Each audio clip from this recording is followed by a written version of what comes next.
Dan saudara, untuk membahas soal pembunuhan anak politisi PKS di Cilegon, Banten, yang pelakunya sudah ditangkap, sudah ada psikolog forensik, ada Reza Indragiri. Pak Reza, selamat malam, apa kabar?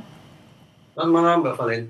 Iya Pak Reza, untuk kasus ini polisi menyebut bahwa motif pelaku membunuh korban ini karena terpergok mencuri adalah karena faktor ekonomi. Tapi rasa-rasanya ini terasa janggal karena tidak ada barang yang hilang di rumah korban. Bagaimana tanggapan Anda?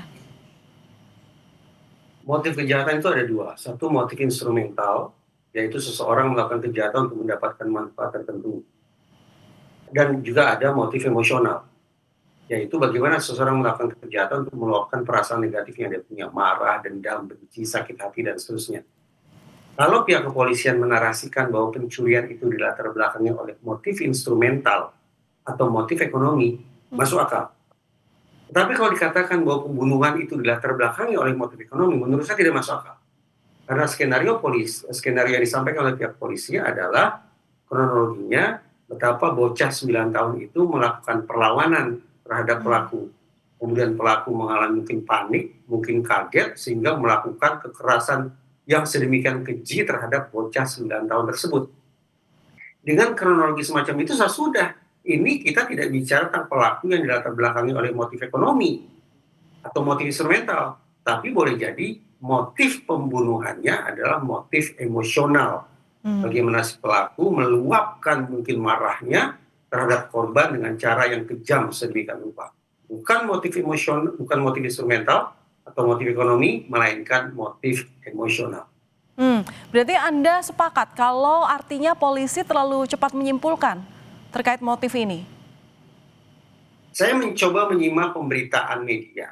Ada rangkaian narasi dan pernyataan dari pihak polisi yang justru menurut saya perlu dipertajam untuk meyakinkan masyarakat luas. Bermula dari sekitar 2 pekan lalu, ketika polisi mengumumkan ada peristiwa pembunuhan terhadap seorang anak di rumah. Pelaku tidak melakukan pencurian, karena kata polisi tidak ada barang berharga yang hilang dari rumah tersebut.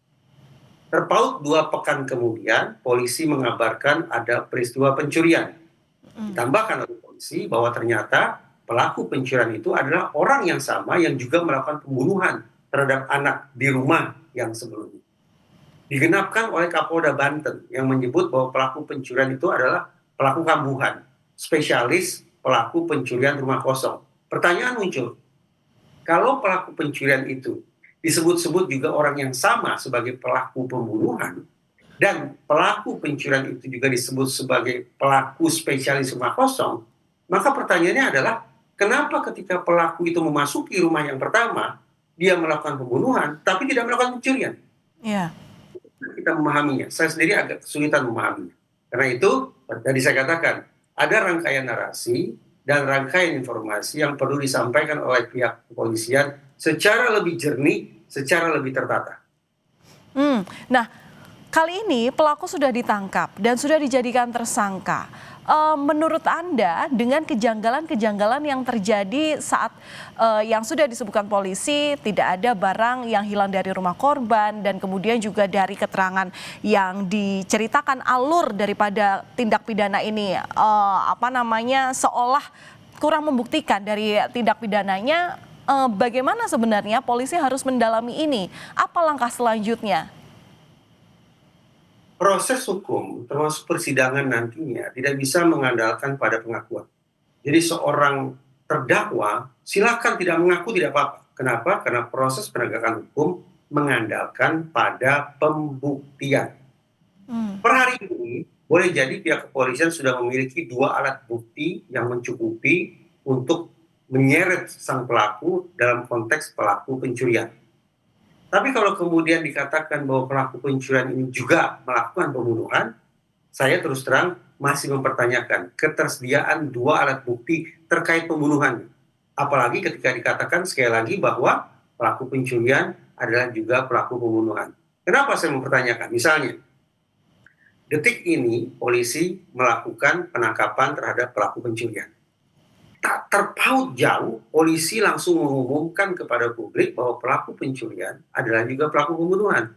Saya bertanya-tanya, apakah cukup waktu bagi polisi untuk mengecek kesamaan maupun ketidaksamaan sidik jarinya? Apakah cukup waktu bagi polisi untuk membandingkan wajahnya? Apakah cukup waktu bagi polisi untuk membandingkan DNA-nya? Perkiraan saya tampaknya dibutuhkan waktu yang lebih panjang bagi polisi hingga sungguh-sungguh bisa secara mantap menyimpulkan bahwa pelaku pencurian adalah sekaligus pelaku pembunuhan.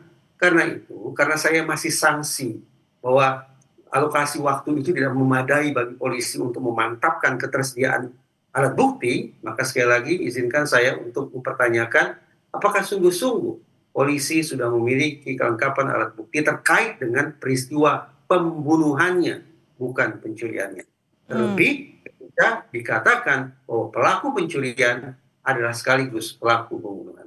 Berarti menurut Pak Reza ini masih janggal ya, apalagi CCTV di rumah korban pertama ini dinyatakan mati begitu. Jadi masih minim alat bukti yang dimiliki polisi terkait kasus pembunuhan ini.